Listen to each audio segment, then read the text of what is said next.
तो देखिए हम लोग वरदान बैच में physics chapter number 9 second paper जो आपका है फिजिक्स उसको स्टार्ट करेंगे।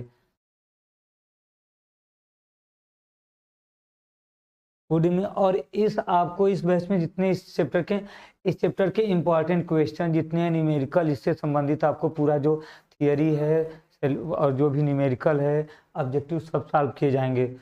तो आदित्य राज गुड इवनिंग। तो देखिए आप लोग अब क्या करेंगे, मोबाइल को दूर रख देंगे थोड़ा सा और चैटिंग करना बंद कीजिए। बस आप लोग ध्यान से दीजिए क्योंकि इसमें आपको केवल इम्पॉर्टेंट जितने क्वेश्चन है वही सब तैयार करवाए जाएंगे।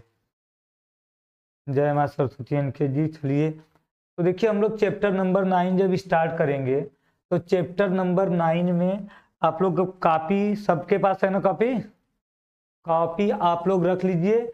जो भी आपको परिभाषा है या जो फार्मूले हैं उसको आप लोग नोट करते जाएंगे। और यदि आपको जैसे डेरिवेशन कराया जाएगा नोट नहीं कर पाते हैं, फिगर नहीं बना पाते हैं तो उसका स्क्रीनशॉट ले लीजिएगा, स्क्रीनशॉट लेकर बाद में कर लीजिएगा। चलिए देखिए बिल्कुल जीरो से चलिए अनुप कुमार। तो चलिए स्टार्ट करें ना, स्टार्ट करें हम लोग। ओके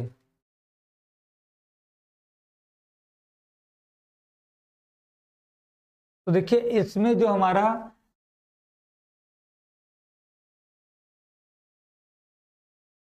अध्याय 9 है, अध्याय 9 में हमको जो पढ़ना है, देखिए क्या पढ़ना है हमको, हमको पढ़ना है प्रकाश का परावर्तन तथा अपवर्तन। देखिए इस चैप्टर में हमको ये पढ़ना है प्रकाश का परावर्तन तथा अपवर्तन। हाँ पीडीएफ आप लोगों को मिल जाएगा। देखिए तो देखिए इसमें जो हमारा पहला रहेगा हेडिंग वो क्या रहेगा, प्रकाश। आप लोग हेडिंग डाल देंगे प्रकाश।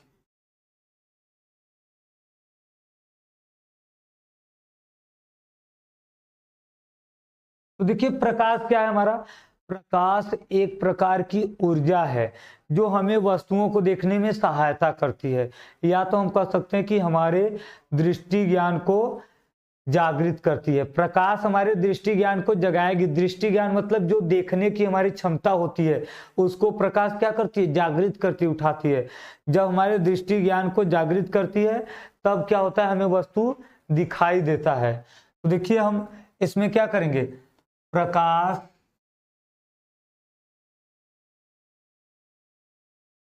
एक प्रकार की ऊर्जा है, ऊर्जा है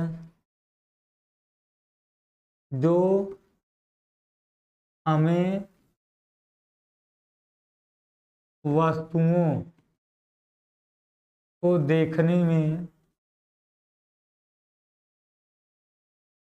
सहायता करती है।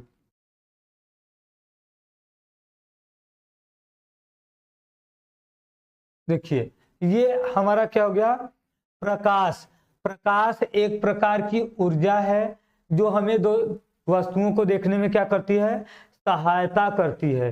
वस्तुओं को देखने में सहायता करती है, या तो हम कह सकते हैं कि हमारे दृष्टि ज्ञान को जागृत करती है। प्रकाश एक प्रकार की ऊर्जा है जो हमारे दृष्टि ज्ञान को जागृत करती है। प्रकाश के आधार पर वस्तु दो प्रकार की होती है। देखिए प्रकाश के आधार पर वस्तु क्या होती है, दो प्रकार की होती है। पहला क्या है, देखिए हमारा पहला जो है देखिए वो है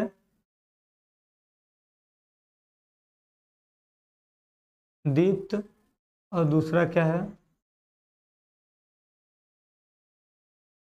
अदीप्त। तो देखिए ये हमारा क्या था, पहला टॉपिक था कि प्रकाश, प्रकाश क्या है, देखिए प्रकाश एक प्रकार की ऊर्जा है जो हमें वस्तुओं को देखने में सहायता करती है। हमें वस्तु कब दिखाई देती है? जब प्रकाश होता है। अगर हम कमरे में पूरा लाइट सब बंद कर दें, खिड़की दरवाजा, तो कुछ दिखाई देगा? तब कुछ नहीं दिखाई देता है। तो क्या होता है, प्रकाश जब आता है तभी वस्तु दिखाई देती है हमें। तो प्रकाश एक प्रकार की ऊर्जा है जो हमें वस्तुओं को देखने में सहायता करती है। और प्रकाश के आधार पर वस्तुएं कितने होते हैं? प्रकाश के आधार पर वस्तु दो प्रकार के होते हैं। देखिए कौन कौन होते हैं, देखिए एक होता है दीप्त वस्तु और एक होता है अदीप्त वस्तु। दीप्त वस्तु क्या होता है? वे वस्तुएं जिनमें से प्रकाश स्वतः उत्सर्जित होते हैं, जो अपने प्रकाश से दिखाई देते हैं, चमकते हैं। जैसे आपका सूर्य हो जाएगा, तारे हो जाएंगे, ये सब अपने प्रकाश से दिखाई देते हैं। अदीप्त वस्तुएं क्या होते हैं? अदीप्त वस्तुएं वे वस्तुएं होती हैं जो दीप्त वस्तुओं के प्रकाश से चमकती हैं। जिनमें स्वयं का प्रकाश होता है वो दीप्त वस्तु, और जो दीप्त वस्तु के प्रकाश से दिखाई देती हैं वो क्या होती हैं? अदीप्त वस्तुएं होती हैं। अदीप्त वस्तु में आपका क्या क्या आएगा? जैसे आपका ईंट हो गया, चंद्रमा हो गया, प्लास्टिक हो गया, ये सब क्या होते हैं? ये दूसरे के प्रकाश से दिखाई देते हैं। पहले ये क्लास कर लीजिए फिर वो करिएगा घर बैठ। तो अब देखिए अगला क्या है हमारा? अगला है हमारा, देखिए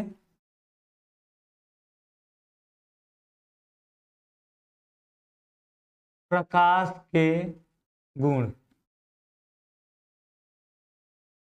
तो देखिए प्रकाश के गुण हैं, तो देखिए प्रकाश के गुण क्या क्या होते हैं ये हमको पढ़ना है। मतलब प्रकाश की विशेषता। टाइम से आए भाई। देखिए तो प्रकाश की देखिए विशेषता क्या होती है। पहला, प्रकाश सीधी रेखा में गति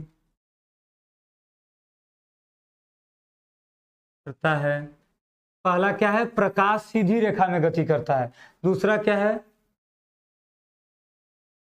प्रकाश विद्युत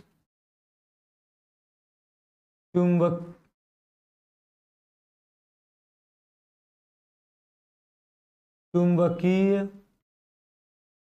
तरंगों के रूप में गति करता है।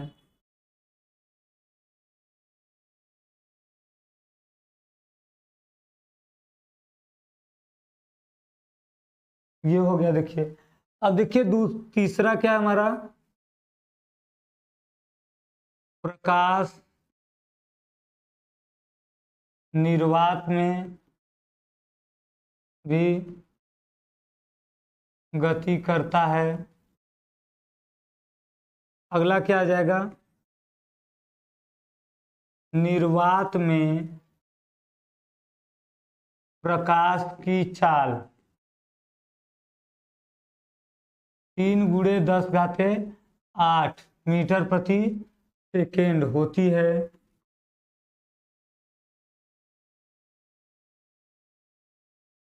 फिजिक्स है, भौतिक विज्ञान, फिजिक्स आपका चैप्टर नंबर 9। देखिए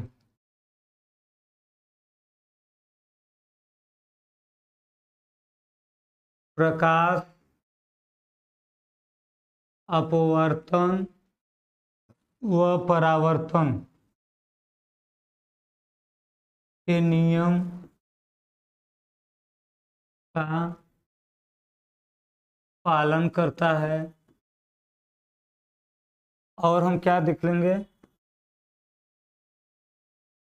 दृश्य प्रकाश का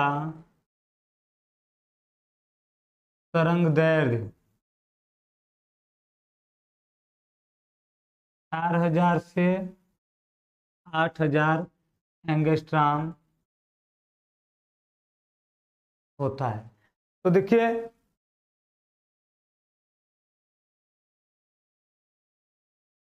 पंकज सर क्लास लेंगे, वो फर्स्ट पेपर का लेंगे, आप लोग का सेकेंड चल रहा है। देखिए प्रकाश के गुण है। आप लोग पहले एक काम करिए, जितने भी हैं लोग मोबाइल को पहले दूर रखिए अपने से, कॉपी पे नोट करना चालू करिए, या तो स्क्रीनशॉट लेकर समझिए। ऐसे चैट करने में बिजी रहेंगे तो तब नहीं तब हो पाएगा कुछ।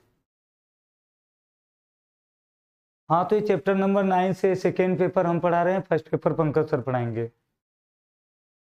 हेमंत यादव जी, आप लोग चैट करना बंद करिए और पहले ध्यान दीजिए इस पर, नहीं तो फिर पीछे रह जाएंगे। लिख लिया करिए, अगर नहीं लिख पाते हैं तो स्क्रीनशॉट लेकर के रखिए, फिर उसको लिखिएगा। देखिए प्रकाश के गुण है, प्रकाश के लक्षण हमको पढ़ना है। तो पहला क्या है, प्रकाश सीधी रेखा में, प्रकाश सीधी रेखा में गति करता है, या तो हम कह सकते हैं प्रकाश सरल रेखा में गति करता है।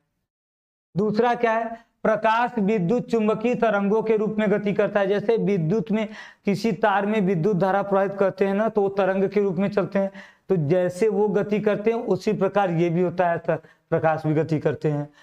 प्रकाश निर्वात में भी गति कर सकते हैं।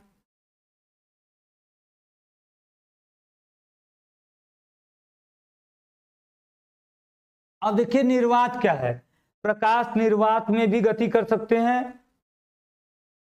तो ठीक है, स्क्रीनशॉट नहीं होता तो बाद में जो बड़े चीज रहेंगे उसको आप बाद में देखकर नोट कर लीजिएगा। अभी ये सब तो नोट कर सकते हैं, कुछ जो विशेषता ये सब है परिभाषा।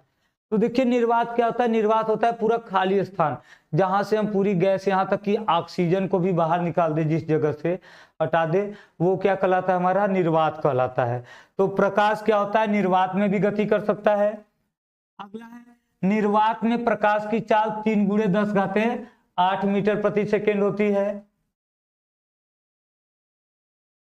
अभी बता रहे हैं रिफ्लेक्शन क्या होता है, पहले ये तो देखिए। देखिए प्रकाश अपवर्तन और परावर्तन के नियम का पालन करता है। और क्या है, दृश्य प्रकाश का तरंग दैर्ध्य 4000 से 8000 एंगस्ट्रॉम के बीच होता है। तरंग दैर्ध्य मतलब होता है कि जो प्रकाश जितनी दूरी में गति करते हैं, तो प्रकाश जितनी दूरी में गति करते हैं तो उसे हम बोलते हैं तरंग दैर्ध्य, उसकी चौड़ाई को। तो जो हमें दिखने वाले प्रकाश, उनका तरंग दैर्ध्य 4000 से 8000 एंगस्ट्रॉम के बीच होगा। 4000 से ज्यादा कम रहेगा उनका तरंग दैर्ध्य तब भी नहीं दिखेगा, 4000 से अधिक रहेगा तब भी नहीं दिखेगा। तो ये क्या है हमारा, देखिए प्रकाश के गुण हो गए इतने। अब प्रकाश के गुण हो गए तो अब क्या है हमारा, देखिए प्रकाश का परावर्तन। देखिए प्रकाश का परावर्तन,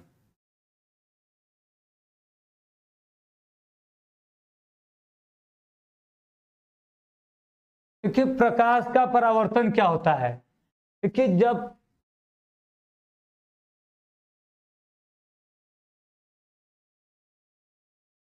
चलिए ठीक है, देखिए प्रकाश का परावर्तन क्या होता है। प्रकाश जब किसी माध्यम के चिकने तल से, जैसे हमारा कांच का हो टुकड़ा या फिर प्लास्टिक हो या ऐसे किसी चीज से, जब प्रकाश किसी माध्यम के चिकने तल से टकराता है तो उसका अधिकांश भाग उसी माध्यम में वापस लौट जाता है। इस घटना को प्रकाश का परावर्तन कहते हैं। देखिए जब प्रकाश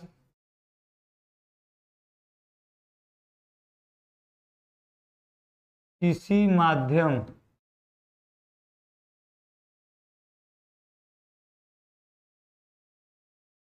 के तल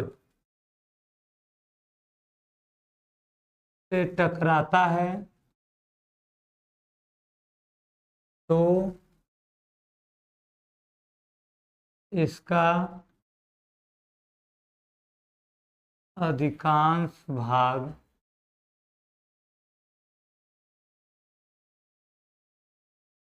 उसी माध्यम में वापस लौट जाता है।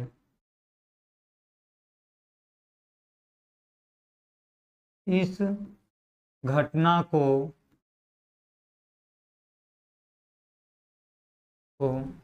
प्रकाश का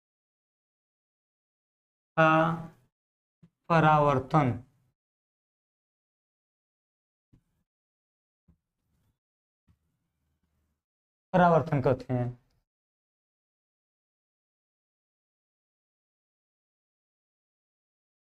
हाँ सही है मनीष कुमार सिंह जी। देखिए प्रकाश का परावर्तन क्या होता है, जब प्रकाश किसी माध्यम के चिकने तल से या किसी माध्यम के तल से टकराता है तो प्रकाश का जो अधिकांश भाग होता है वह वापस उसी माध्यम में लौट जाता है, उसी माध्यम में वापस लौट जाता है। इस घटना को क्या कहते हैं, प्रकाश का परावर्तन। देखिए प्रकाश जब किसी माध्यम के तल से टकराता है तो उसका अधिकांश भाग उसी माध्यम में वापस लौट जाता है, इस घटना को प्रकाश का परावर्तन कहते हैं।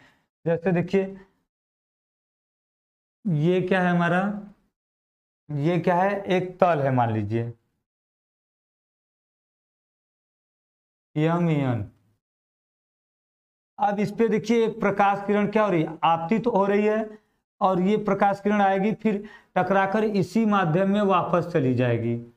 तो इसको हम नाम रख देते हैं पी क्यू आर। अब ये बीच में क्या रहेगा, अविलंब रहेगा हमारा।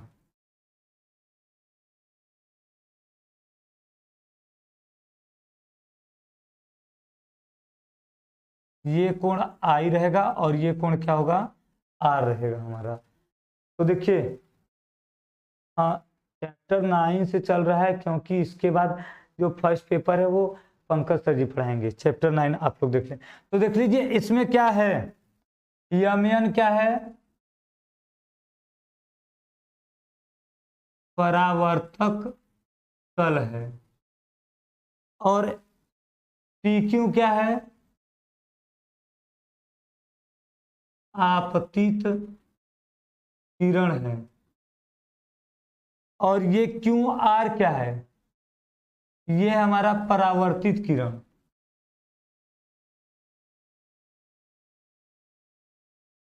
किरण और देखिए कोण आई क्या है, ये हमारा आपतन कोण। कोण आर क्या है, परावर्तन कोण। देखिए ये है हमारा, देखिए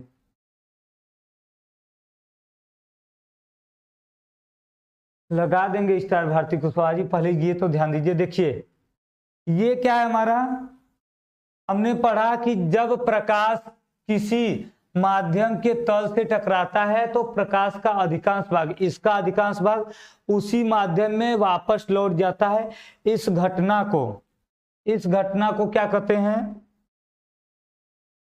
प्रकाश का परावर्तन कहते हैं।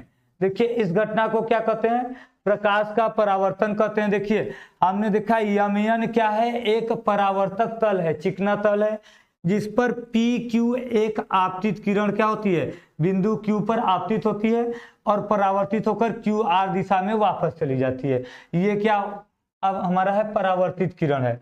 और ये बीच में जो हमारा है यस क्यू, ये क्या रहेगा हमारा, अविलंब रहेगा, अविलंब।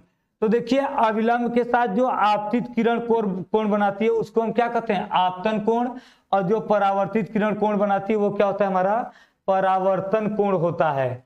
तो देखिए ये हमारा क्या है, इंपॉर्टेंट है, प्रकाश का परावर्तन, ये क्या है, इंपॉर्टेंट है।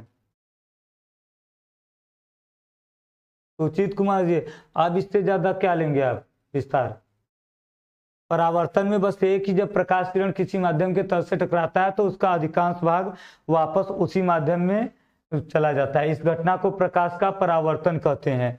अब देखिए ये प्रकाश किरण आ रही है और ये वापस जा रही है, तो बीच में आपका आपतन कोण बनेगा और परावर्तन कोण बनेगा। लकी गुप्ता, लकी गुप्ता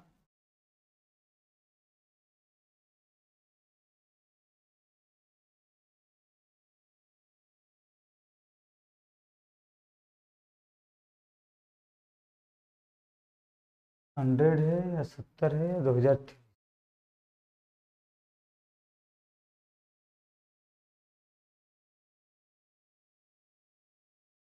आई आपका आपतन कोण है और आर क्या है, परावर्तन कोण है।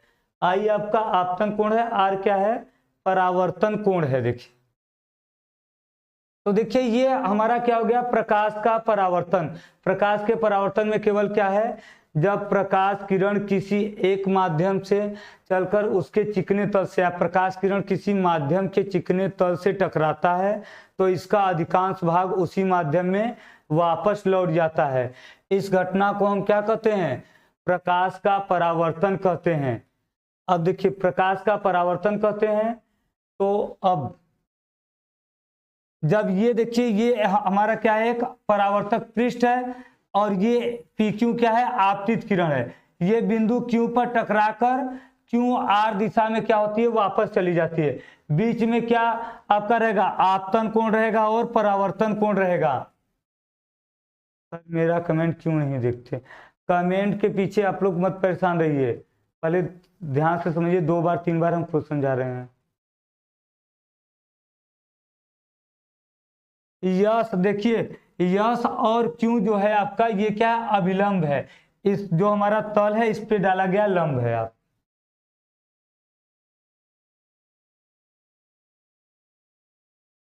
अब देखिए परावर्तन के नियम,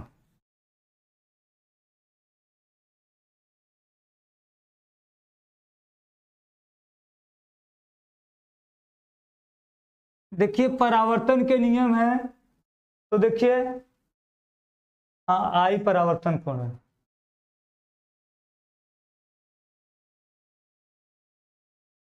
देखिए तो परावर्तन के 2 नियम हैं।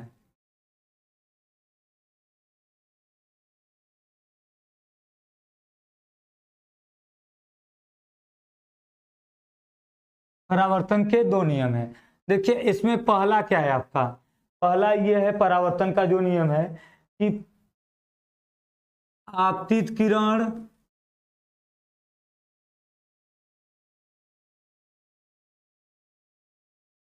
परावर्तित किरण और अभिलंब, अभिलंब देखिए ये तीनों एक ही तल में होते हैं, तीनों एक ही तल में होते हैं।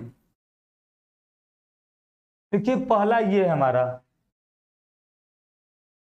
देखिए ये क्या था हमारा, PQ क्या था, ये आपतित किरण था और ये QR क्या है, परावर्तित किरण है। ये किरण इस तल पे यमन क्या है, परावर्तक तल है, इस पे आपतित हो रहा है और Q बिंदु पर टकरा के क्या हो रहा है, वापस चला जा रहा है। तो पहला है आपतित किरण, परावर्तित किरण और ये जो इस पे लंब डाला जाएगा अभिलंब, तीनों एक ही तल में होते हैं,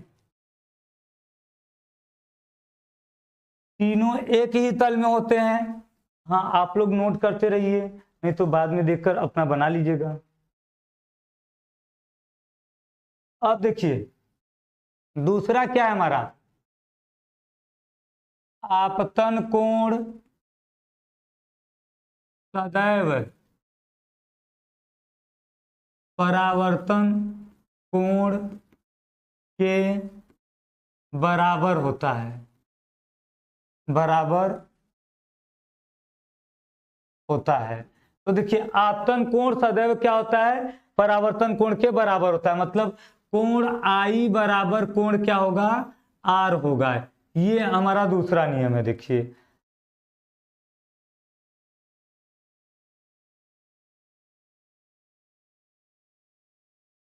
ठीक है, तो ये क्या है, ये हमारा क्या, देखिए आपतन। देखिए आदित्य सिंह जी अभी तक 2 आपको इंपॉर्टेंट बताया, एक प्रकाश का परावर्तन और एक प्रकाश के परावर्तन के नियम भी। देखिए देखिए प्रकाश के परावर्तन के नियम क्या है, 2 नियम है। देखिए इसके पहला क्या है, आपतित किरण, परावर्तित किरण और अभिलंब तीनों एक ही तल में होते हैं, होने चाहिए। और देखिए आपतन कोण सदैव क्या होता है, परावर्तन कोण के बराबर होता है। आपतन कोण जो आई है ये सदैव क्या होगा, परावर्तन कोण के बराबर होता है। ये क्या है, हमारा परावर्तन के नियम है। अब देखिए अब हमको देखना है वस्तु तथा प्रतिबिंब क्या होते हैं। देखिए वस्तु क्या होता है, प्रतिबिंब क्या होता है। देखिए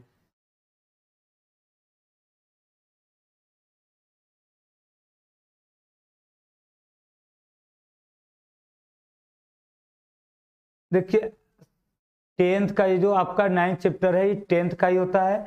इसमें कुछ टॉपिक अलग से आएंगे, बाकी सब 10th के ही रहेंगे।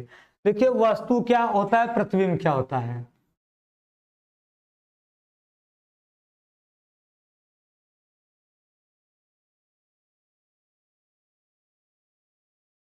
देखिए वस्तु क्या है और प्रतिबिंब क्या है। वस्तु देखिए क्या है, और स्क्रीनशॉट नहीं हो रहा है तो आप लोग नोट कर लीजिए, नहीं तो बाद में वीडियो प्ले करके लिख लीजिएगा। देखिए वस्तु क्या है हमारा, देखिए प्रकाश किरणें जिस बिंदु से चलती हैं निकलती हैं उसे क्या कहते हैं, वस्तु कहते हैं। देखिए प्रकाश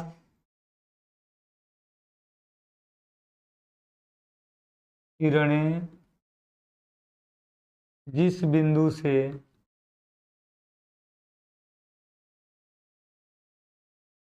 चलती हैं उसे वस्तु कहते हैं। ठीक है, प्रकाश किरणें, मोनू कुमार जी।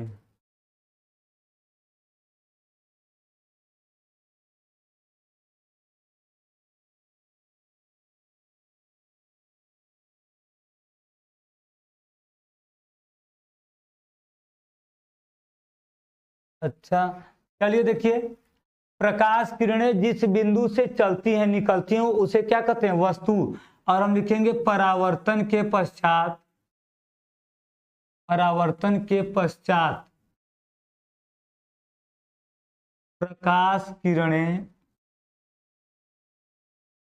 जिस बिंदु पर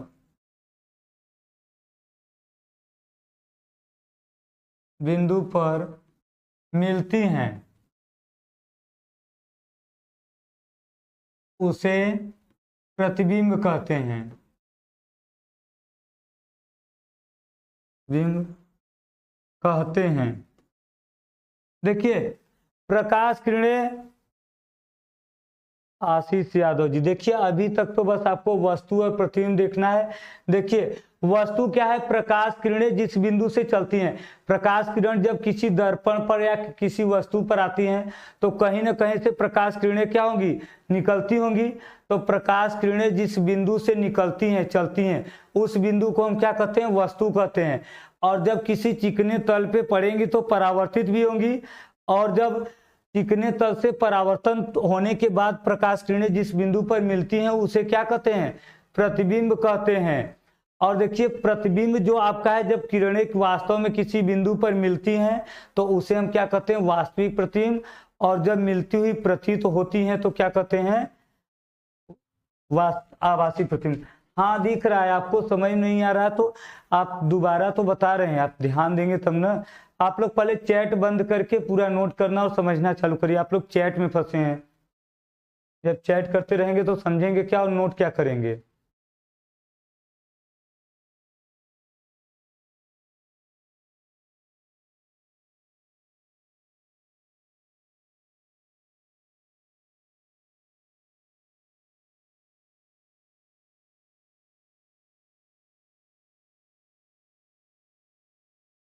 सर क्लास कब से चल रही है।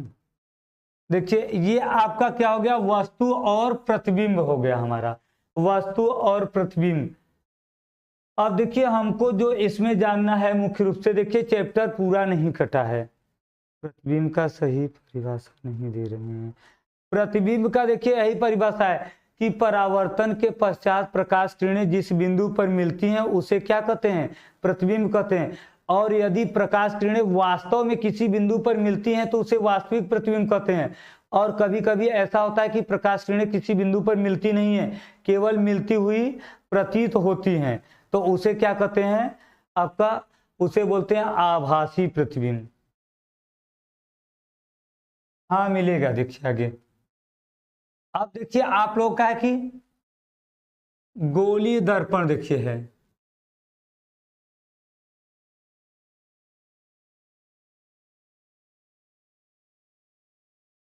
गोली दर्पण। तो पहले देखिए हम ये समझ ले कि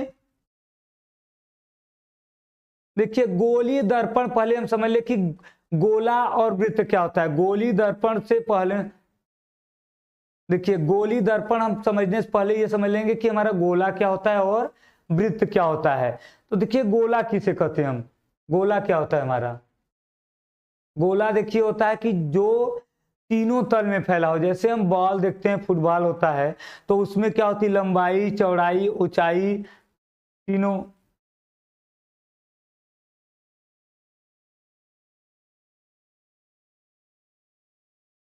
ठीक है, हाँ 12 का क्लास है आशीष कुमार जी। तो देखिए अब इसमें क्या है, गोला हमारा होता है कि जो आपका तीनों तल में फैला हो, एक्स वाई जेड तीनों अक्ष पर हो एक साथ। जैसे हमारा फुटबॉल होता है, ये सब इसमें लंबाई, चौड़ाई, ऊंचाई तीनों होती है। और वृत्त क्या होता है, जो एक ही तल में, एक ही तल। जैसे हमारा क्या होता है, रिंग होता है ना, रिंग जब हम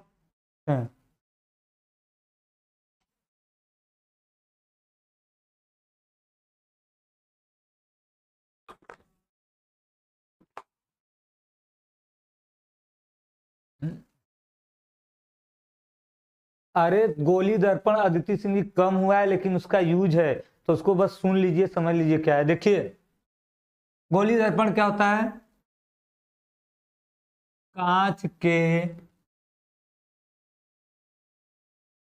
खोखले गोले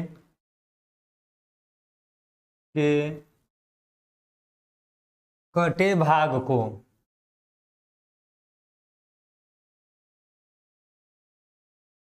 जिसके एक तरफ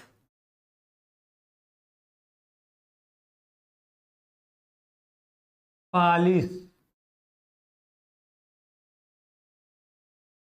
की गई होती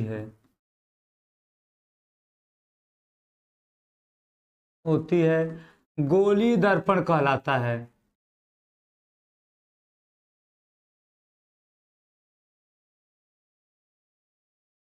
देखिए कांच के खोखले गोले के, हाँ आप लोगों को मिलेगा पीडीएफ, पहले अभी तो सुनिए। देखिए दर्पण केवल आपका दर्पण नहीं जानना है, दर्पण बस ये जान लीजिए, दर्पण क्या होता है, एक पारदर्शी माध्यम होता है जिसके एक पृष्ठ पर क्या की गई होती है, पालिश की गई होती है। दर्पण जैसे कांच का टुकड़ा होता है हमारा, उस पे एक तरफ पालिश कर देंगे तो क्या कहलाएगा, हमारा दर्पण कहलाएगा। फिजिक्स चल रहा है आशीष जी, फिजिक्स, आपको फिजिक्स पूरा दर्पण आ रहा है, ये सब तो आपको समझना चाहिए फिजिक्स है। देखिए अब देखिए गोली दर्पण दो प्रकार का होता है। कौन कौन सा होता है, देखिए ये दो प्रकार का होता है। पहला होता है हमारा अवतल दर्पण। तो ये क्या रहेगा हमारा, जब पालिश दबे तल पर की जाती है तो इसे अवतल दर्पण कहते हैं। देखिए जब पालिश दबे तल पर की जाती है तो इसे हम क्या कहेंगे, अवतल, उभरे तल पर। देखिए उभरे तल पर, जैसे देखिए ये है हमारा, ये दर्पण है, देखिए इसमें देखिए हम पालिश कर देते हैं इसके बाहरी तल पर।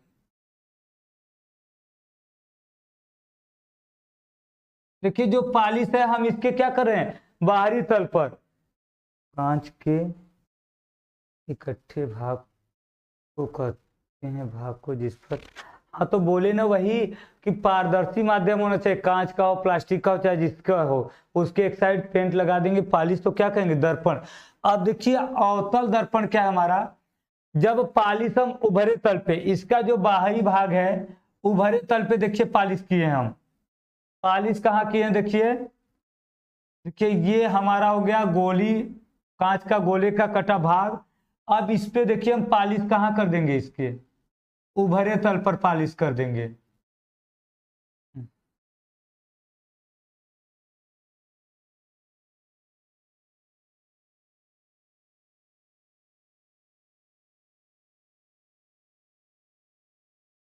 तो ये देखिए क्या रहेगा हमारा अवतल दर्पण। नहीं, यूट्यूब पर एक दिन चला था। हम्म।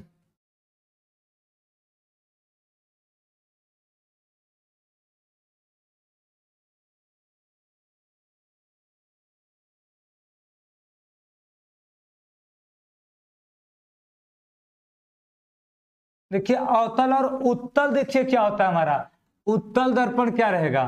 दूसरा क्या है हमारा उत्तल दर्पण। तो देखिए उत्तल दर्पण क्या है। उत्तल दर्पण देखिए बस ये होता है कि जब पालिश दबे तल पर की जाती है तो इसे उत्तल दर्पण कहते हैं। देखिए जब पालिश हम क्या करेंगे, जब पालिश हम करेंगे उभरे तल पर, जैसे देखिए ये है एक हमारा क्या हो गया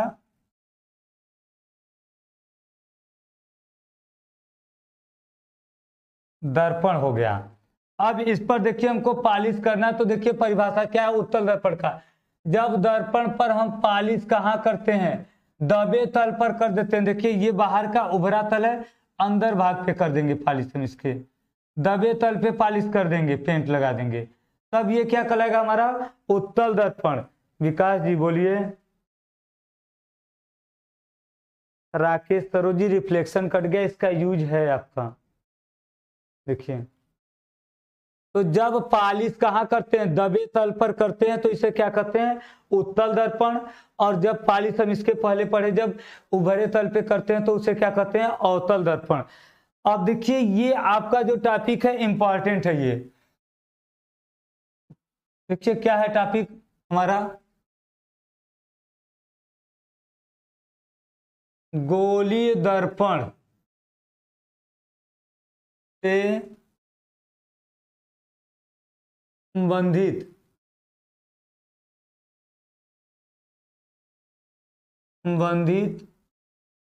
परिभाषा।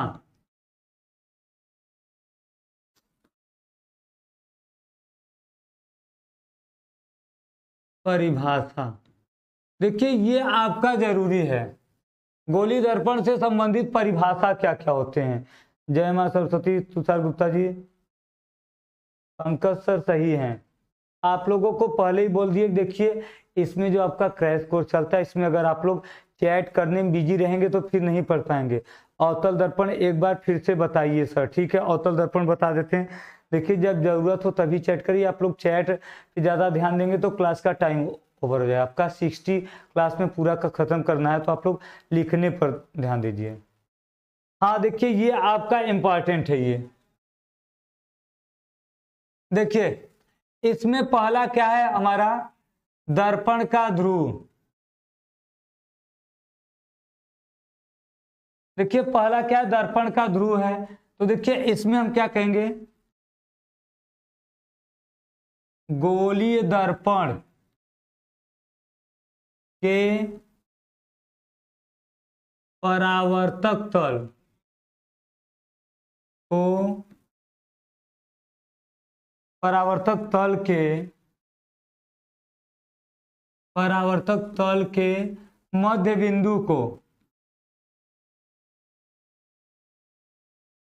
बिंदु को दर्पण का ध्रुव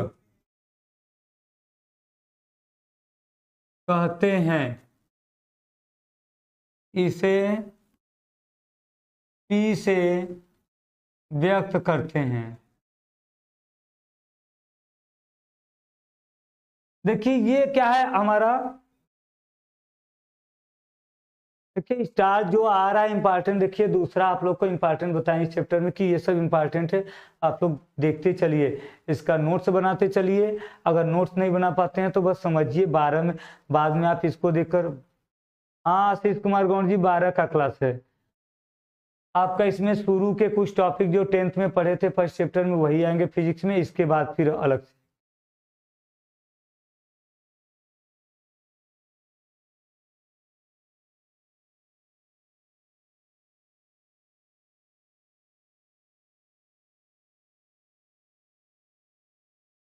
चलिए देखिए, तो गोली दर्पण के परावर्तक तल के मध्य बिंदु को दर्पण का ध्रुव कहते हैं।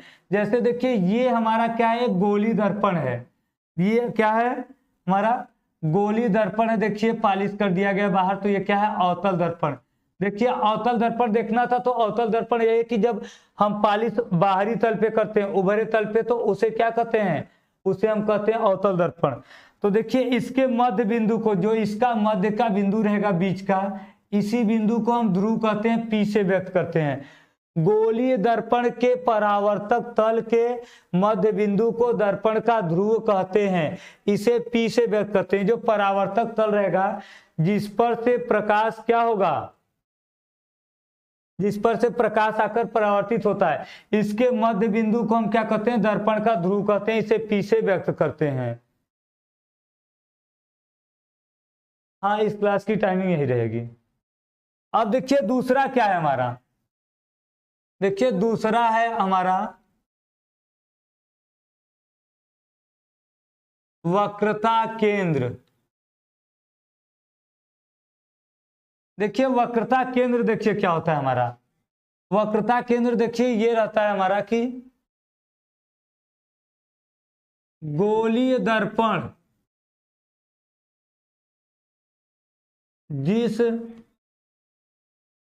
गोले का भाग होता है, जिस गोले का भाग होता है उसके केंद्र को वक्रता केंद्र कहते हैं, इसे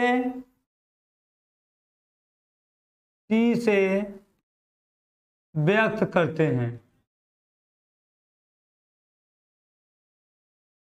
देखिए गोली दर्पण क्या होता है, गोली दर्पण जिस गोले का भाग होता है, हम पढ़े हैं कि गोली दर्पण क्या होता है, कांच के खोखले गोले के कटे भाग को क्या कहते हैं, गोली दर्पण कहते हैं, जिसके एक तरफ पालिश किया गया हो। देखिए ये अगर हमारा गोली दर्पण है तो देखिए इसको क्या किया गया होगा, काटने से पहले ये पूरा ऐसे कोई गोला रहा होगा, ऐसे गोला रहा होगा, तो इसी गोले में से काट करके ये भाग बनाया गया होगा। तो देखिए जब इसके केंद्र को हम क्या कहते हैं, वक्रता केंद्र कहते हैं, टी से व्यक्त करते हैं। देखिए यही परिभाषा है, गोली दर्पण के जिस गोले का भाग होता है, गोली दर्पण, जो गोली दर्पण है ये हमारा, देखिए ये क्या है, गोली दर्पण है। तो ये गोली दर्पण जिस गोले का भाग होता है उसी गोले के केंद्र को क्या कहते हैं, वक्रता केंद्र कहते हैं, इसे सी से व्यक्त करते हैं। अगला देखिए क्या है हमारा मुख्य अक्ष।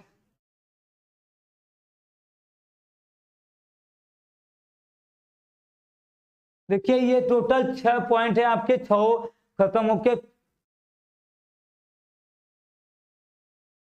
आपको फिर से इसका रिवीजन देखिए करवा दे रहे हैं। क्या है देखिए मुख्य अक्ष, देखिए क्या है, दर्पण के ध्रुव और केंद्र को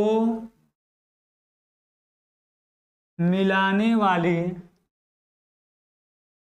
रेखा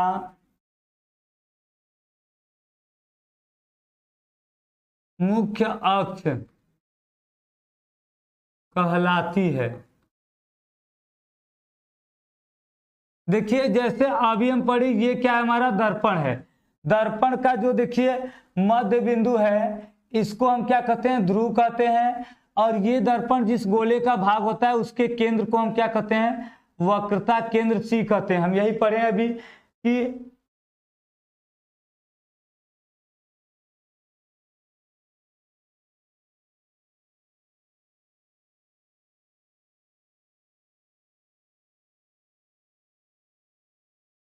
देखिए ये क्या है हमारा, ध्रुव और केंद्र को मिलाने वाली जो रेखा है, जो मतलब इन दोनों को मिलाने वाली रेखा है, यही क्या कहलाएगी हमारी मुख्य अक्ष।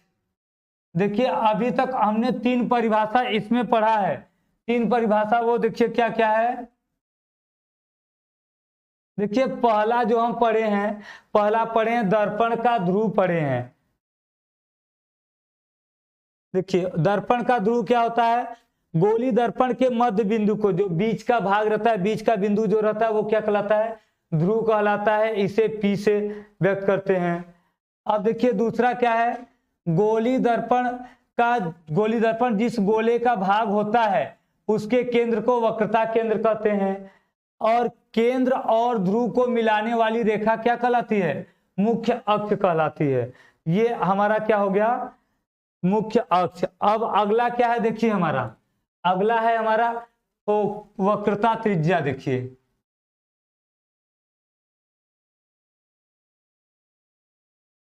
वक्रता त्रिज्या।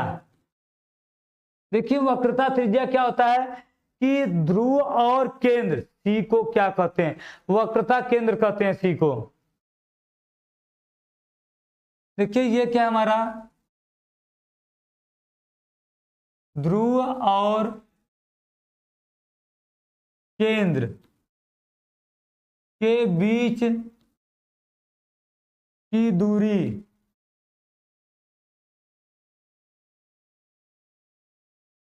को वक्रता त्रिज्या कहते हैं। ध्रुव और केंद्र के बीच की दूरी को हम क्या कहते हैं, वक्रता त्रिज्या कहते हैं। तो देखिए जैसे ये क्या है हमारा, यहाँ पे ध्रुव है P और यहाँ पे क्या है केंद्र है, तो इनके बीच की ये जो क्या होगी दूरी होगी, देखिए यहाँ से यहाँ तक की जो दूरी रहेगी ये क्या कहलाएगी, वक्रता त्रिज्या। इसे कैपिटल R से व्यक्त करते हैं।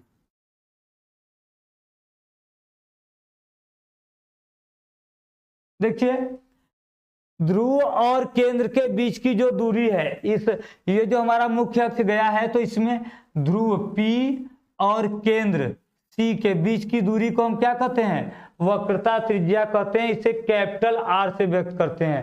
कैपिटल R से, बिट्टू कुमार जी, स्मॉल r नहीं कैपिटल R से व्यक्त करते हैं। अगला देखिए क्या है, फोकस।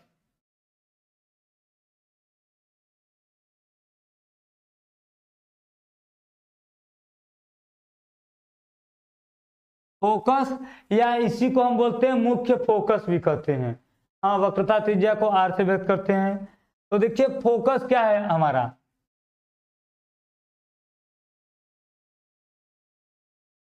मुख्य अक्ष के समांतर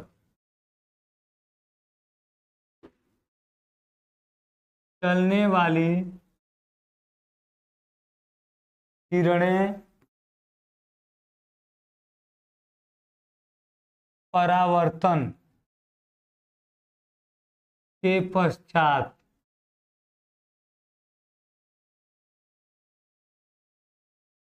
मुख्य अक्ष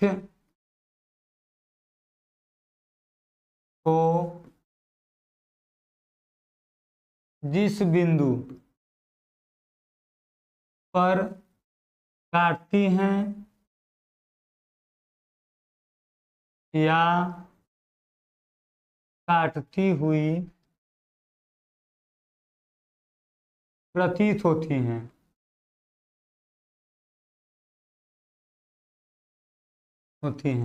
उसे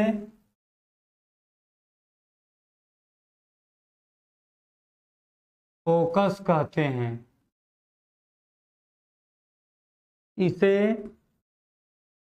कैपिटल F से व्यक्त करते हैं।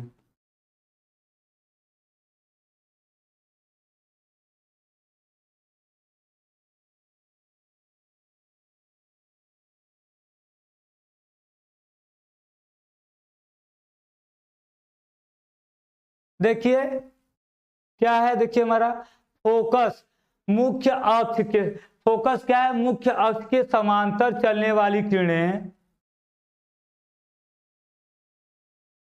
चलिए ठीक है, पहले देखते रहिए, उसको बता देंगे क्या क्या नहीं पढ़ना है।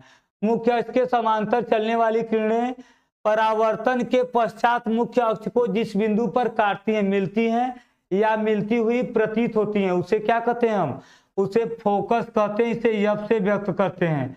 देखिए जैसे ये है हमारा, अगर अवतल दर्पण है, देखिए तो ये ध्रुव हो गया और ये क्या हो गया हमारा? केंद्र। मुख्य अक्ष के समांतर प्रकाश किरण चलेगी, इसके समांतर मुख्य अक्ष के, और परावर्तन के पश्चात जिस बिंदु पर मिलेगी उसे फोकस कहेंगे। या तो जब उत्तल दर्पण में देखिए क्या होता है, ये ध्रुव रहेगा, आपका केंद्र यहां पर रहेगा, तो मुख्य अक्ष के समांतर किरण चलती है तो वो इधर चली जाती है। देखने पर लगेगा कि किसी बिंदु से आ रही, इसको क्या कहते हैं? फोकस। तो देखिए दोनों किरण क्या है? मुख्य अक्ष के समांतर आ रहा है। देखिए तो मुख्य अक्ष के समांतर चलने वाली किरणें, आर आपका वक्रता त्रिज्या है। देखिए मुख्य अक्ष के समांतर चलने वाली किरणें परावर्तन के पश्चात जिस बिंदु पर मिलती हैं, या तो कभी कभी क्या होता है, मिलती हुई प्रतीत। देखिए चली जा रही किरण इधर, देखने पर लगेगा कि ये इसी बिंदु से होकर आ रही है, तो मिलती हैं या मिलती हुई प्रतीत होती हैं, उसे क्या कहते हैं? हम फोकस कहते हैं, कैपिटल एफ कहते हैं, फोकस। ठीक है। मुख्य अक्ष के समांतर चलने वाली किरणें मुख्य अक्ष के जिस बिंदु पर मिलती हैं, हाँ, जिस बिंदु पर काटती हैं या तो काटती हुई प्रतीत होती हैं।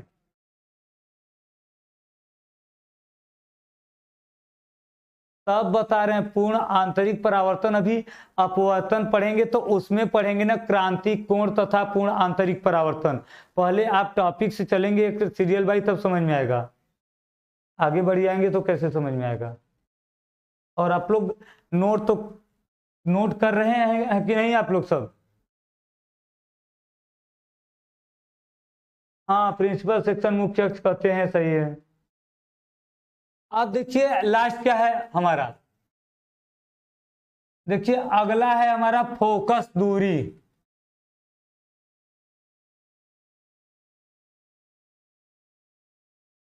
फोकस दूरी देखिए क्या है हमारा, फोकस दूरी किसे कहते हैं? देखिए तो देखिए फोकस दूरी कहते हैं हम ध्रुव और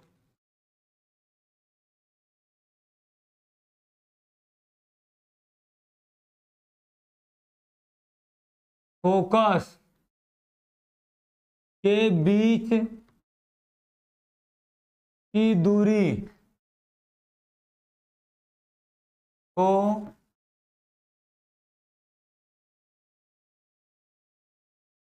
फोकस दूरी कहते हैं। ठीक है। देखिए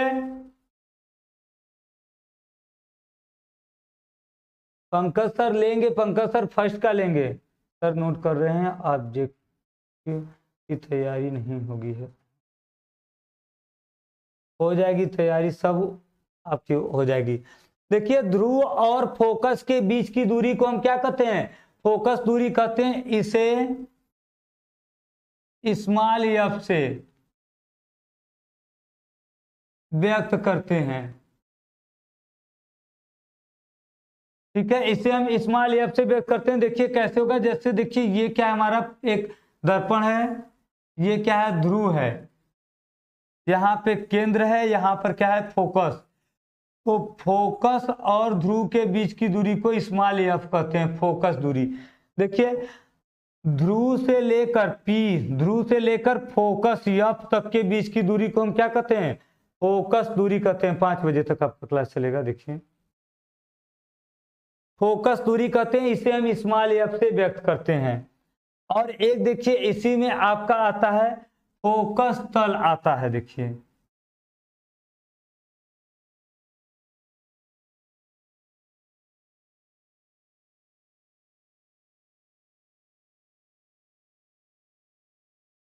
फोकस तल, देखिए ये क्या रहेगा हमारा फोकस तल?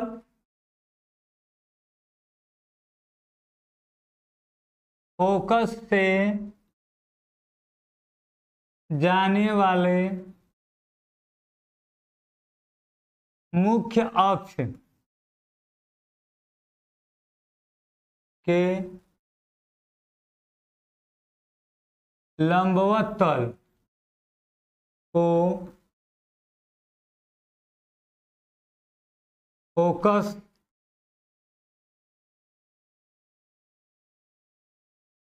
तल कहते हैं। ठीक है, देखिए मुख्य अक्ष के आप क्या पढ़े हैं, लंबवत तल। जैसे ये क्या है, देखिए ये हमारा क्या है, मुख्य अक्ष है, यहाँ पे क्या हमारा ध्रुव है, और ये क्या है, फोकस है, और ये क्या है, केंद्र है। तो फोकस से जाने वाले लंबवत तल को जो इसके साथ 90 अंश का कोण बनाएगा। देखिए मुख्य अक्ष फोकस से जाने वाले मुख्य अक्ष फोकस से होकर जाएगा और मुख्य अक्ष के क्या होगा, लंबवत होगा, तो इसे हम क्या कहेंगे, फोकस तल कहते हैं। हाँ, क्वेश्चन यहां से आएगा।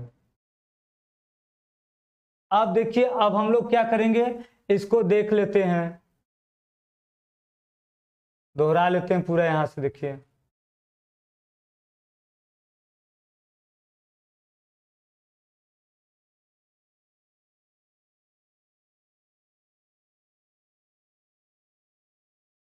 देखिए पहला क्या था, गोली दर्पण से संबंधित परिभाषा हमको पढ़ना था।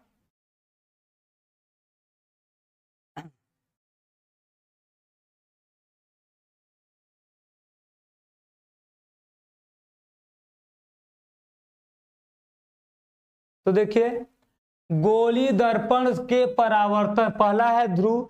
गोली दर्पण का जो ये परावर्तक पृष्ठ है, इसके मध्य बिंदु को हम क्या कहते हैं, दर्पण का ध्रुव कहते हैं। इसे पी से व्यक्त करते हैं क्योंकि ध्रुव को पोल बोलते हैं, पोल बोलते हैं, इसलिए इसे हम क्या करते हैं, पी से व्यक्त करते हैं। तो अब देखिए अगला क्या है, हमारा दूसरा है वक्रता केंद्र। गोली दर्पण जिस गोले का भाग होता है, जैसे ये गोली दर्पण है, तो यह काटने से पहले ऐसे देखिए किसी न किसी गोले का ऐसे क्या रहा होगा, भाग रहा होगा। तो जिस गोले का भाग होता है उसके केंद्र को हम क्या कहते हैं, वक्रता केंद्र कहते हैं। इसे सी से व्यक्त करते हैं। इसका जो मध्य बिंदु रहेगा वो तो ध्रुव कहलाएगा, लेकिन यह जिस गोले का भाग होता है उस गोले के केंद्र को क्या कहते हैं, वक्रता केंद्र कहते हैं। इसे सी से व्यक्त करते हैं। अब देखिए मुख्य अक्ष क्या है, प्रिंसिपल, देखिए हमारा एक्सिस, दर्पण के ध्रुव और केंद्र को मिलाने वाली रेखा क्या कहलाती है, मुख्य अक्ष। ये देखिए आपका ध्रुव है पी, ध्रुव, और ये केंद्र है सी, दोनों को मिलाने वाली रेखा क्या कहलाएगी, मुख्य अक्ष कहलाएगी। दर्पण के ध्रुव और केंद्र को मिलाने वाली रेखा क्या कहलाती है, मुख्य अक्ष। सब एक एक बार दोहरा दे रहे हैं, ध्यान से देख लीजिए, जिसका छठवां सतवां छूटा है सब हो जाएगा। देखिए अगला क्या है, वक्रता त्रिज्या। ध्रुव और केंद्र के बीच की दूरी, देखिए ये ध्रुव है पी और ये क्या है, केंद्र है। ध्रुव और केंद्र के बीच की ये जो दूरी आएगी ये क्या कहलाएगी, वक्रता त्रिज्या कहते हैं। इसे हम क्या कहते हैं, आर से व्यक्त करते हैं। सुचित कुमार जी, दर्पण का द्वारक देखिए ये होता है, बता दे रहे हैं, दर्पण का द्वारक देखिए इंपॉर्टेंट नहीं है। देखिए दर्पण के दोनों किनारों, दोनों सिरों के बीच की दूरी को हम क्या कहते हैं, दर्पण का द्वारक। कोई गोली दर्पण है तो इसके दोनों किनारों के बीच की ये जो दूरी रहेगी ये क्या कहलाएगी, द्वारक। दर्पण ये देखिए दोनों किनारों के बीच की दूरी को क्या कहते हैं, दर्पण का द्वारक। आपसे नंबर आप लोग को बताए थे ना, देखिए मुख्य अक्ष के समांतर चलने वाली किरणें परावर्तन के पश्चात जिस बिंदु पर मिलती हैं, काटती हैं या तो काटती हुई प्रतीत होती हैं। गोली दर्पण नहीं पूछेगा, गोली दर्पण से संबंधित परिभाषा में वक्रता त्रिज्या या वक्रता केंद्र ये सब इंपॉर्टेंट है। देखिए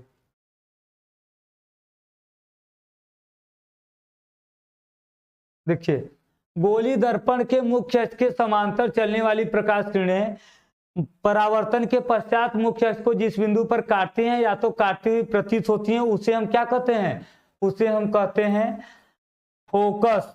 और इसे यफ से व्यक्त करते हैं, कैपिटल यफ से व्यक्त करते हैं, फोकस कहते हैं। देखिए यहाँ पे जैसे मुख्य अक्ष के समांतर किरण आ रहा है परावर्तन के पश्चात जिस बिंदु से होकर जाएगा वो क्या कहलाएगा? फोकस। तो मुख्य अक्ष के समांतर चलने वाली किरणें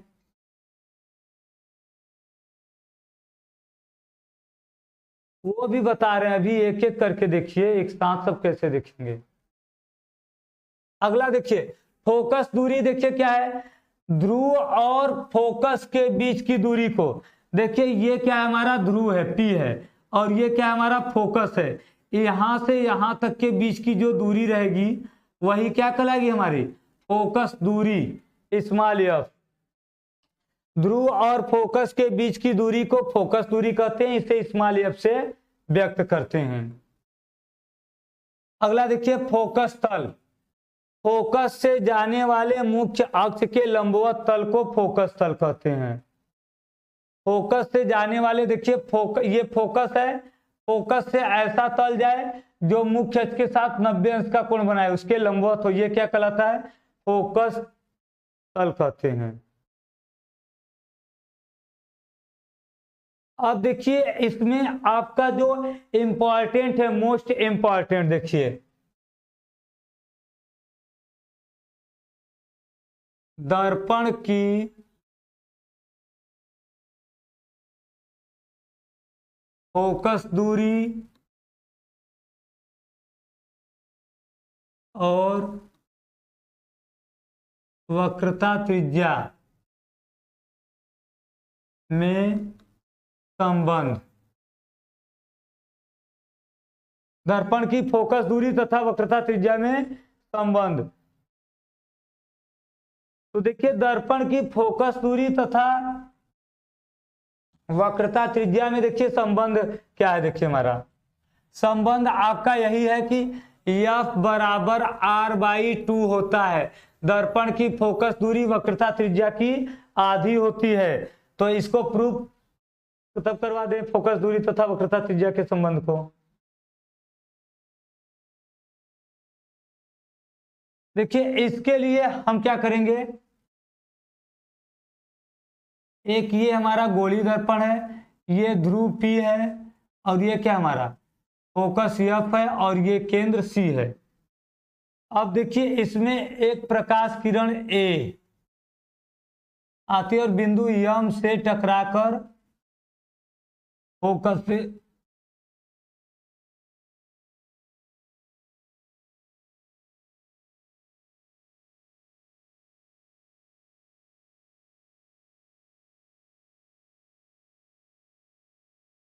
देखिए ये प्रकाश किरण आएगी, बिंदु M से टकराएगी और फोकस से होती हुई चली जाएगी।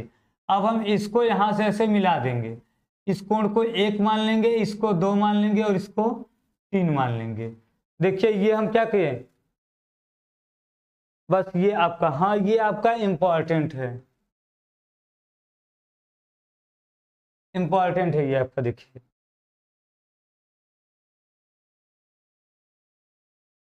नागेंद्र पटेल देखिए नाम है हमारा। आगे देखिए, अब हम इसमें मान लिए कि एक अवतल दर्पण है, पालिश किया रहेगा। देखिए दर्पण पालिश किया रहेगा इस साइड से हमेशा। तो देखिए दर्पण है, इस पे एक प्रकाश किरण ए आती है और दर्पण पे बिंदु M से टकराकर फोकस से होती हुई चली जाती है। तो अब देखिए इसमें हम लिखेंगे, जब इसका उत्पत्ति करेंगे तो क्या करेंगे हम, कोण 1 बराबर कोण 2 लिखेंगे, कोण 1 बराबर कोण 2 लिखेंगे। और ये किस नियम से है, परावर्तन से। देखिए ये परावर्तन से होगा। देखिए ये आपकी आपतित किरण है और ये क्या है, परावर्तित किरण है। बीच में आपका एक आपतन कोण बनता है और कट गया है। तो बस इसका संबंध देखना है, बस समझा दे रहे हैं कैसे आता है।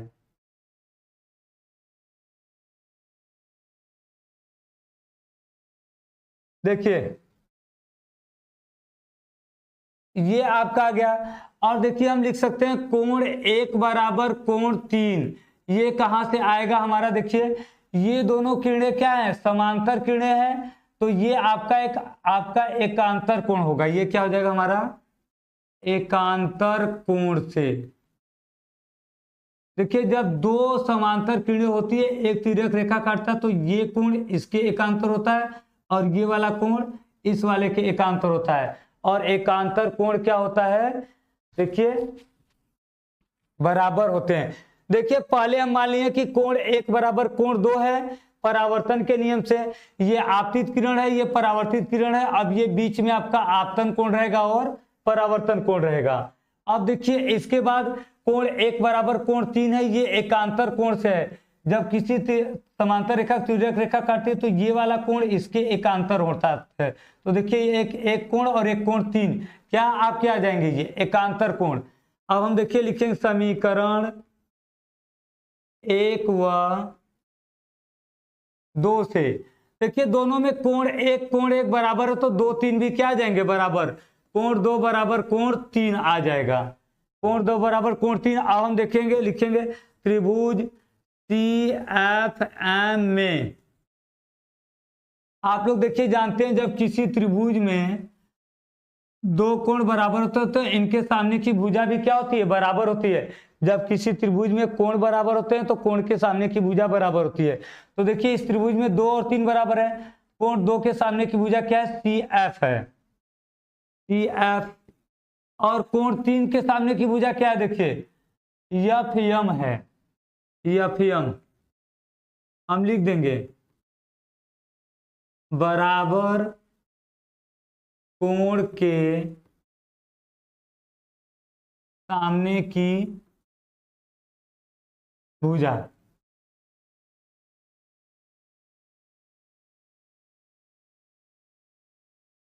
अब देखिए हम देखेंगे यदि दर्पण का द्वारक, ये देखिए अगर पूछेगा ये क्वेश्चन तो इस पर से या तो F और R में संबंध पूछता है 2 नंबर में, या तो इस पर एक कोई न्यूमेरिकल पूछेंगे। जैसे दे देगा कि किसी अवतल दर्पण की वक्रता त्रिज्या 40 सेंटीमीटर है तो उसका फोकस दूरी बताइए, या उसका फोकस दूरी इतना तो वक्रता त्रिज्या बताइए 2 नंबर में। तो देखिए यहाँ पे अब हम लिखेंगे यदि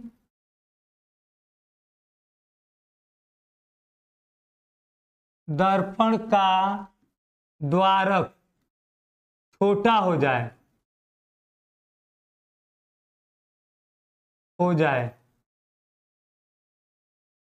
तब यम P के पास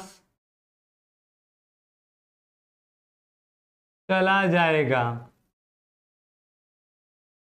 अतः FM बराबर FP लगभग में। देखिए ये कहां से आया, देखिए हम मान रहे हैं कि यदि दर्पण बहुत छोटा सा हो, दर्पण का द्वारक क्या हो जाए, छोटा हो जाए। तो देखिए अब यहां पर जो है देखिए हमारा जब हम इस पे किरण डालेंगे तो यहीं पर आएगा यम। तो अब हम यहां से चाहे FM खींचेंगे चाहे FP, दोनों क्या आ जाएंगे लगभग में, एक पास में, तो दोनों ये लाइन क्या हो जाएंगी, बराबर होंगी। हाँ पंकज सर क्लास लेंगे।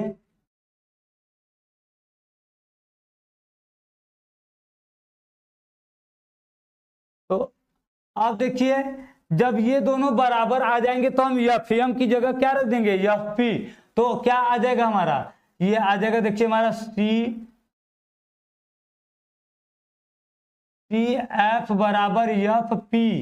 अब देखिए हम हमेशा दर्पण में जो भी दूरी मापते हैं सब कहां से आप मापते हैं, देखिए जो भी हम दूरी मापते हैं सब कहां से, ध्रुव से। तो देखिए हम CF को क्या लिख सकते हैं, हम CF को लिख सकते हैं पूरा CP माइनस FP। तो CF की जगह हम लिख सकते हैं CP माइनस FP बराबर FP। अब देखिए इसको इधर करेंगे तो CP बराबर 2FP, FP बराबर क्या हो जाएगा, CP बटा 2।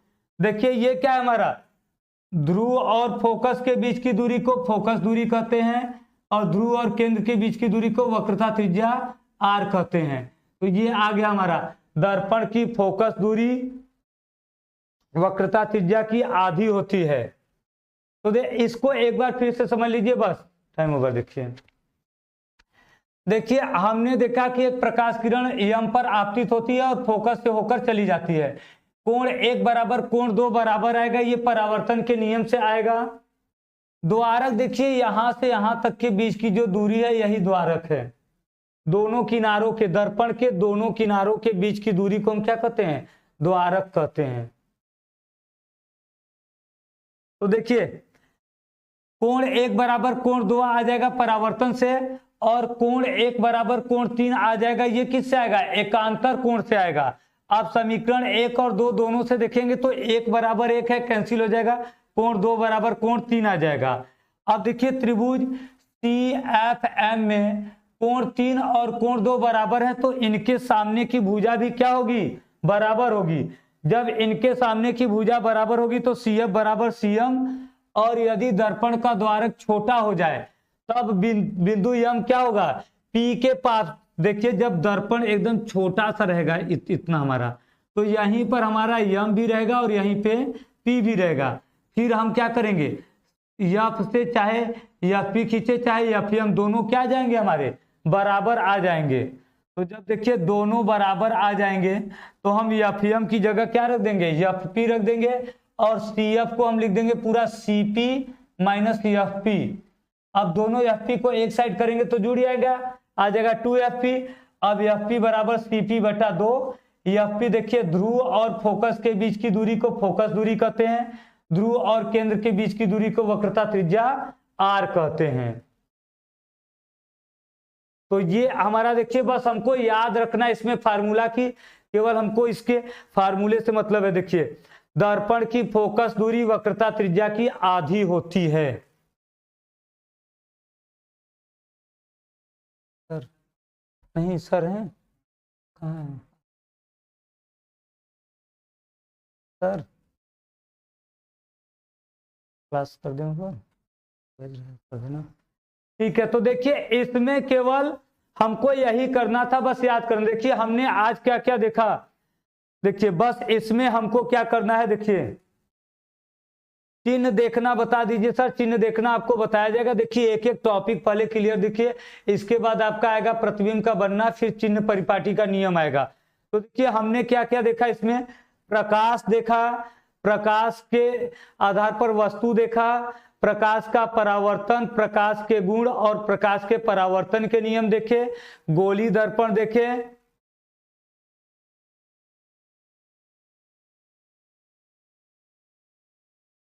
पूरे डायग्राम को देखिए आपको क्या है। देखिए पूरा डायग्राम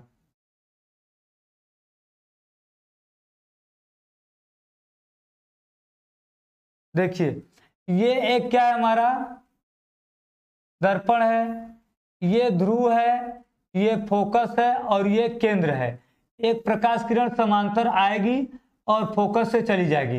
ये बीच में क्या हो जाएगा हमारा? अभिलंब। ये कोण आपका 1 रहेगा आपतन कोण, और ये 2 रहेगा परावर्तन कोण। इसको हम 3 मान लिए हैं। बस यही है हमारा डायग्राम। तो देखिए जब समझने की कोशिश करिए मोहम्मद इरशाद जी, 2 बार 3 बार आपको इसीलिए समझा रहे हैं ना, समझ नहीं आ रहा तो उसको समझिए, बस यही लास्ट है टॉपिक आपका। तो देखिए कल आज का जितना आपका टॉपिक बताया गया है आपको ये कल याद होना चाहिए। देखिए आपको अगर 90 प्लस करना है तो आप लोग क्या करेंगे? CFM, C आपका वक्रता केंद्र है, F फोकस है, M क्या है? एक बिंदु है जहां पर देखिए आपका प्रकाश क्या होता है? आपतित तो होता है।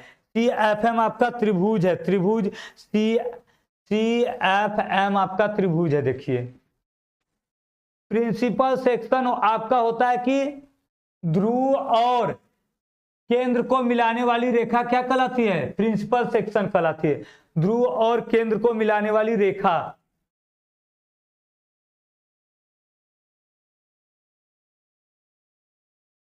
देखिए इसका अभी आप पढ़ेंगे नियम भावेश जी, ये फोकस से ही होकर जाती है। तो ये आप लोगों को कल इतना तैयार होना चाहिए, क्योंकि देखिए अगर आप क्रैश कोर्स कर रहे हैं 90 प्लस लाना है तो आपको रोज का रोज रिवीजन करना होगा।